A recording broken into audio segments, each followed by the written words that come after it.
UAE property market is buoyant once again after changes to mortgage rules and new visa programs for expatriate retirees and foreign investors boosted sentiment in the sector. Dubai property transactions hit their highest level since 2010 in the first quarter of this year, according to ValueStrat. The positivity in the market is encouraging many first-time buyers to snap up a home at a time when prices are still affordable and interest rates remain low. But with many residents in the UAE still choosing to rent, how do they decide which is the most cost-effective option over the long term?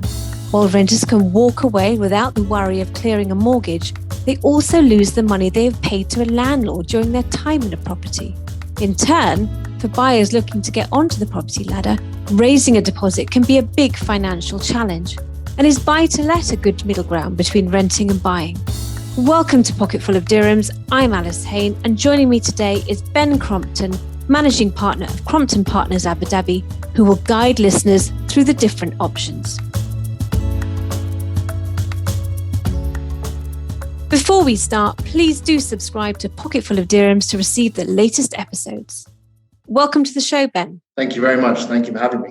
Now, recent years, we've seen the UAE's property market slow, partly due to the oversupply of new homes and also the oil price shake-up. The market then came under further pressure last year from the pandemic. So are you noticing these signs of optimism in the market again? Yes, I think, and it's been widely reported in the press, and we see it on the ground, that in particular villas and the villa market has seen a lot of interest and a lot of new buyers coming into the market, and price increases for the first time in a while.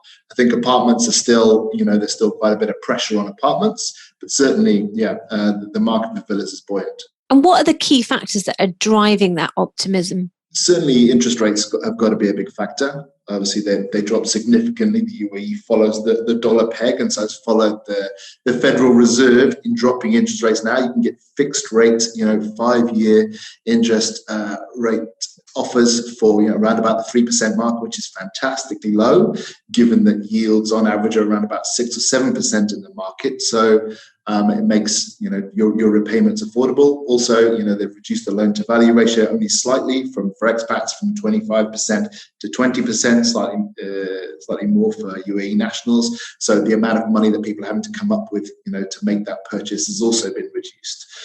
So those two factors are pretty significant. And I also think that there's a certain amount of sentiment in the market. If people have survived, this far into the pandemic, they're going to be reasonably secure of their jobs, and therefore, are going to be more confident in making a purchase in the UAE, which, for many of us isn't going to be our forever home. So is it mainly interest from buyers based in the UAE, or have you also seen interest from overseas investors, perhaps those who've been encouraged by the UAE's resilience during the crisis, as well as all the visa changes that have come in? I would say from us, it's mostly people based in the UAE. The familiarity with the market. I think there will be more interest from overseas buyers as time goes on, but everyone's sort of dealing with the pandemic in their own way and sort of looking to themselves. India is a great example. There's a huge number of buyers traditionally in Dubai from India, but obviously India, are dealing with the pandemic right now, and that's occupying people's thoughts. I can only talk from the perspective of Abu Dhabi. Dubai is a little bit more international in its buyer base, but from Abu Dhabi, we're mostly seeing a lot of end users. A huge amount of end users, and actually Western expatriates coming back to the market who'd been away for the last 4 or 5 years. The buyers have been predominantly UAE nationals, but we're now seeing Western expatriates come back, and possibly bringing, funds from abroad to fund that. But mostly people who are residents, to be honest. Now, many residents actually choose to rent rather than buy, and that's particularly expatriates who perhaps think they're only going to be in the UAE for a short time. So, but the thing is, I suppose you and I both know, Ben, that the 2-year stint can often lengthen quite fast to 5, 10, 15 or more years. So what's the best strategy for those over the long term? Should they buy or should they rent?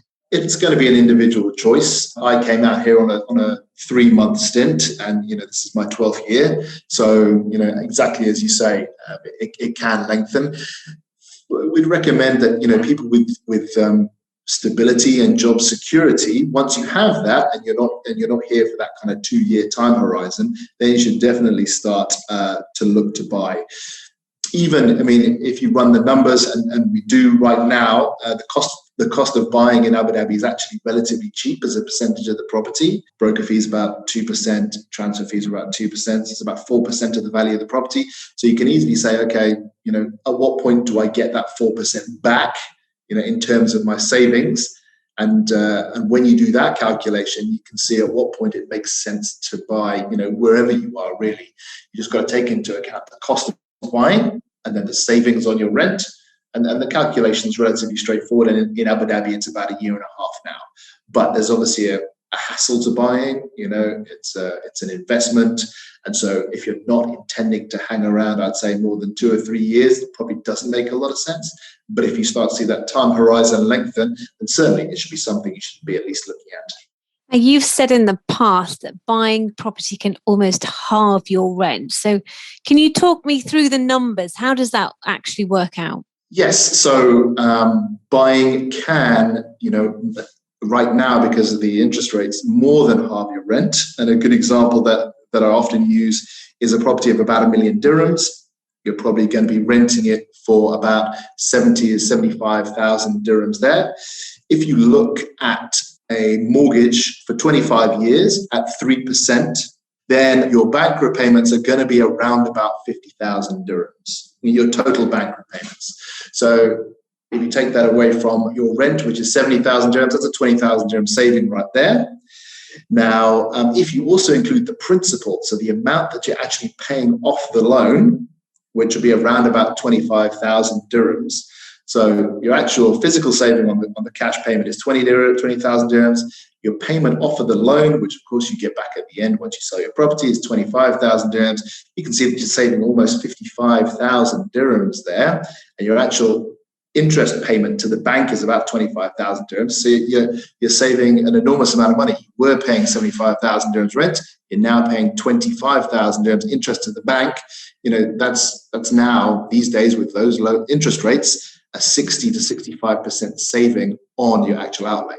Now, there are additional costs that a homeowner would have, service charges being the big one, but maintenance as well, which would need to factor into that. But the actual amount that you save when buying, is now quite enormous. And at the end of it, you've actually got an asset that you can sell. Yes. And, assuming that asset, when you're looking at this, you shouldn't really look at the appreciation of that asset, even if you sell it for what you buy it for. It should save you money. I mean, capital appreciation is another side to it. But if you're just thinking about rent and rental saving, if you sell it for what you buy it, you still save a lot of money. The only problem is you've still got to raise a deposit, and that's still quite a lot of money. If it's an 1 million dirham property and you've got to put down 20%, that's still 200,000 dirhams. That can take people some years to find that deposit. So how should they sort of work towards that goal? That's true here as it is in many countries. Now, we're from the UK, so normally the bank of mum and dad might come to the rescue if you don't have the savings yourself. Where you get the deposit from your parents, but obviously, if you're here and you're not expecting anyone to help you out, then you just need to save. Unfortunately, it's just one of those things. You just need to save, and yes, the deposits at 20% loan to value, are pretty chunky here. It tends to be a little bit higher here than in many other jurisdictions, and those are rules the government brought in to preserve, banks' capital, when the market was struggling. And the government are comfortable with that level of security now. It'd be interesting if they change it in the future. Obviously, they dropped it by 5,000 during the pandemic, but yeah, you will need to save for that deposit. You can't borrow that deposit from a bank. And would you say that a mortgage is a cost-effective move because you're leveraging that kind of purchase? Yeah, I mean, leverage works very well for you if your property appreciates, and it obviously works badly for you in the other direction. The good thing about, and people are very rightly wary of leverage, in particular when it comes to stocks and shares. People have used leverage then. There've been a couple of blow-ups recently where people have been over-leveraged, and if the price drops, you get margin calls, or it drops to zero, and it can cause economic catastrophe. Now, the good thing about a property is it never drops to zero. So as long as you maintain your bank repayments, and you control when you sell, you shouldn't have to sell.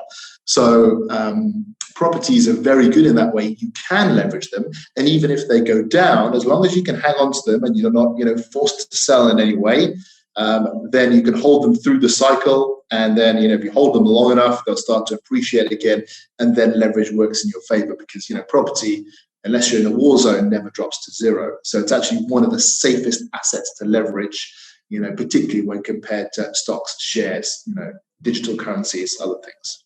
There are still risks with buying. I mean, you have the fact that you've got to pay the mortgage, and if you lose your job, that might be at risk. And also, property can be quite expensive to maintain. Things go wrong. You might have a big bill or a flood, etc. So, I mean, people need to consider that as well when they're thinking about buying a property in the UAE, particularly if they're not sure about buying or renting. Yeah, I mean, I would say if you do lose your job, or the big one is people lose your job and you're forced to leave the country. What happens then? As long as you've got a property that you can leave with a property manager here and rent out, then you can still keep up your bank repayments. The problem comes when rent doesn't cover bank repayments, and you then need to find funds elsewhere. And also, would always recommend that any property owner gets insurance for their property, so that if there is a big flood or something happens, that God forbid a fire or something like that, that those repairs are covered, so you're not having to, dig into your cash reserves, to pay that, or borrow money to pay for those repairs.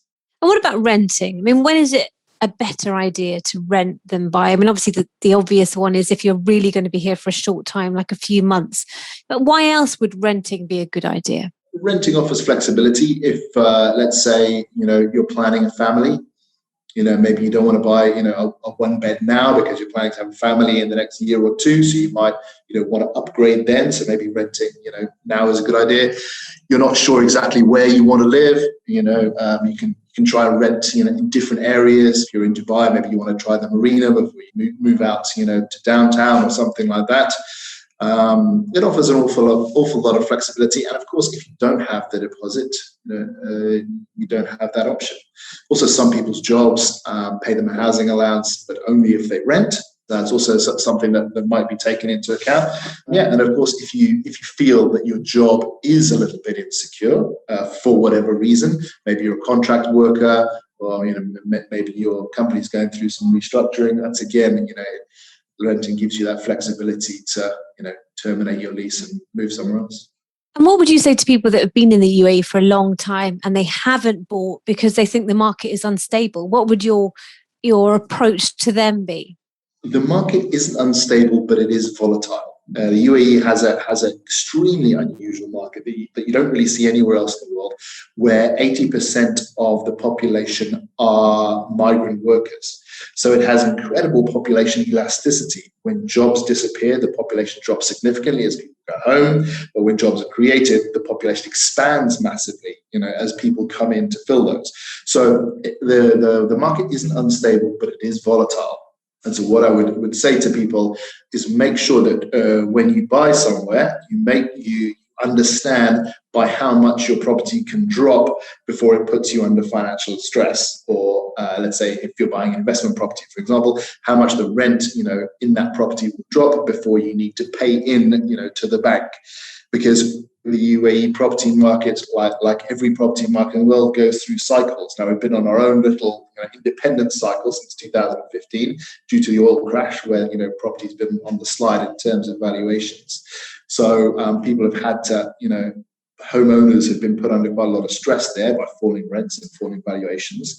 So, but we would expect, and this may be the beginning of it in 2021, we would expect the cycle to turn up again, at some point in the future. So again, property is a great investment as long as you are never forced to sell, because if you're forced to sell, you can make a loss. So, understand your financial position, understand the returns from your property, and understand, and make a very clear decision at what point will the valuation or the rent have to drop before I'm forced to sell. And if that's too close to the current valuation, then maybe it's not a good investment for you. And if someone does go into the buy-to-let option, that can be a kind of middle ground in a way between renting and buying, because if let's say you can't raise a deposit, for example, you could raise a smaller deposit and buy a buy-to-let, and that gets you onto the property ladder, possibly for the future, for being able to afford a family home, for example. Yeah, I mean, if buy-to-lets are structured well, they can be a great middle option. What you end up doing is paying a higher rent than you would normally in the market, but then have a portion of that rent then sort of put towards the deposit. Now, people need to read the fine print very carefully on buy-to-let, because obviously people who are selling those, developers, they're selling them for a reason. Either they can't sell those properties in the normal market and realize 100% of what they're looking for, or they're actually looking to make, more of a profit by, selling it buy to let, in which case they're going to be making more money from those buyers. So it can be more expensive to go into a buy to let. But as you say, if you want to buy and you don't have a deposit, it might be the only option for you. So read the small print very carefully and do your own calculations. And what about buying something as investment property? Because that would then help you build up some capital, and you could buy something a bit smaller and put down a smaller deposit, but then that will help you build some capital. So maybe in the future you can then buy a family home. Yeah, absolutely. I mean, we have this concept in the UK a lot about being on the property ladder. What that means is, you buy a property so that in particular, if it's an appreciating property market, obviously if you're trying to save, the property is getting more expensive, you can be left behind. But if you buy something small, rent it out as an investment, that small property is appreciating along with the market. And you're renting it out and getting an income from that, hopefully paying down your mortgage. So yeah, that will allow you in the future in an appreciating market to sell that, realize your gain, and then have that as a deposit for a larger property. That's certainly a very sensible approach. And what about the choice between buying off plan or buying something ready built? What would you advise there? Buying off plan is fundamentally, and I don't want to use this word in a negative context, but it's speculative. So you want to look at the market and say, okay, if I buy this, off plan now, it should be offered to you at a discount. The developer will be offering it to you at a discount to market, because you're not going to receive that property, for 3 years, and you're going to say, okay, in 3 years' time, where's the market going to be? Is it going to be up or is it going to be down? If it's up, obviously it's a great investment, and to a certain extent, because you're paying it in installments, you're using leverage. But if it's going to be down, none of us can really predict the market. We'd all be millionaires. Then you end up with a property that's worth less than what you paid for it. And someone will come to you as they hand it to you and say, can I have the balance of 80%? And you know that you're overpaying for this property. So it's a good way to pay in installments if you don't have the deposit. But certainly you need to have an eye on what is this building going to look like, what is the area it's going to be in, and what is the market going to be like when this is handed over. A good example now in Abu Dhabi is we have a bit of a shortage of villas. We don't have many villas under construction right now. And there's a couple of villa off-plan projects being sold. And when you look at, the current supply and those locations, it gives you a good idea, okay, should I be buying a villa now that I'll receive in 3 years' time? So it is a little bit of a more speculative investment, because you can't see and touch and get rent from, what you're buying now. So it's something that people need to be a little bit more careful about and really look at that. Okay, in 3 years' time, what's this area in particular and the market going to look like? You've got to be looking ahead all the time. So for someone who's, let's say, a year into their life in the UAE, I mean, what should they be thinking? When should they really make that leap to buying rather than renting? Yeah, I think they should be investigating it. But, and again, obviously it's a personal choice as to people's circumstances. But if you have the deposit and you look at your future in the UAE, and it is, medium term in the UAE, a lot of people say, well, you've got to be here 5 years, for it to make sense to buy. Actually, when you run the numbers, the cost of buying is very cheap in the UAE, so you can actually make it, work financially, even in sort of over a 2-year time horizon. But there is the faff and the work. So really, if you're looking at, a 2 or 3 year time horizon, then certainly it makes sense to buy. And in particular, when you think about it, even if you leave the UAE, it's a fantastic place to have property because there's no tax on income. It's a dollar peg. There's no capital gains tax when you sell it. And you constantly have a lot of people coming into the UAE looking to rent property. So it can be a very good investment, even if you think, okay, I'm going to leave the UAE in a couple of years' time.